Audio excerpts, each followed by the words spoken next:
Financial literacy refers to the knowledge and understanding of various financial concepts such as budgeting, saving, investing, and managing money effectively.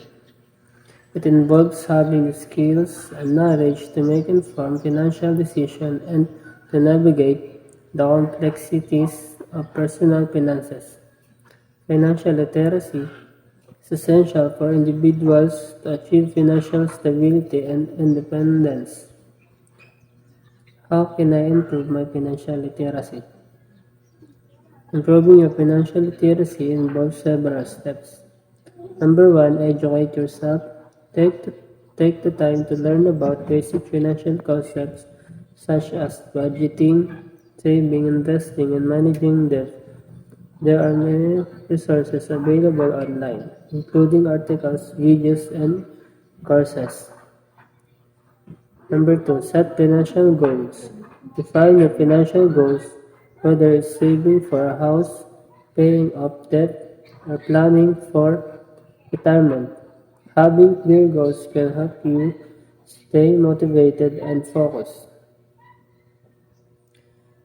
Number three, create a budget. Develop a budget to track your income and expenses.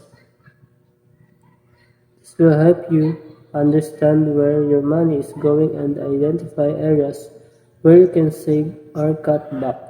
Number four, save and invest. Start saving regularly and consider investing to grow your wealth over time. Understand different investment options and their risks and returns. Number five, manage debt. If you have debts, create a plan to pay it off. Systematically avoid accumulating high interest debt and prioritize paying off existing loans. Number six, stay informed. Keep yourself updated on financial news and trends. Understanding the economy and financial markets can help you make informed investment decisions.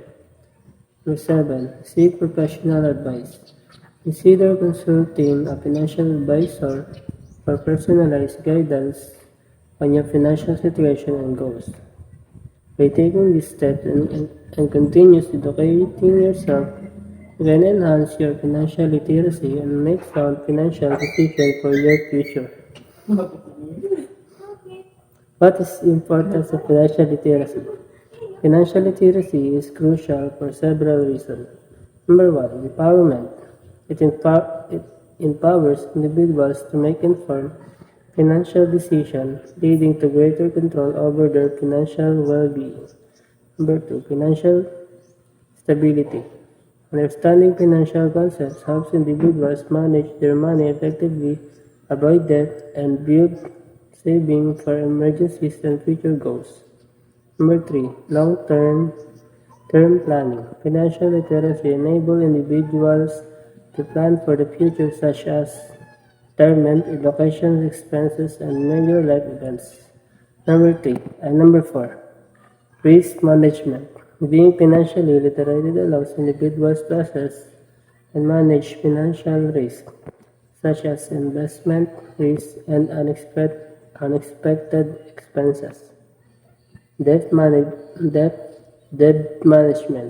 It helps individuals make informed decisions about borrowing, managing debt, and improving their credit score.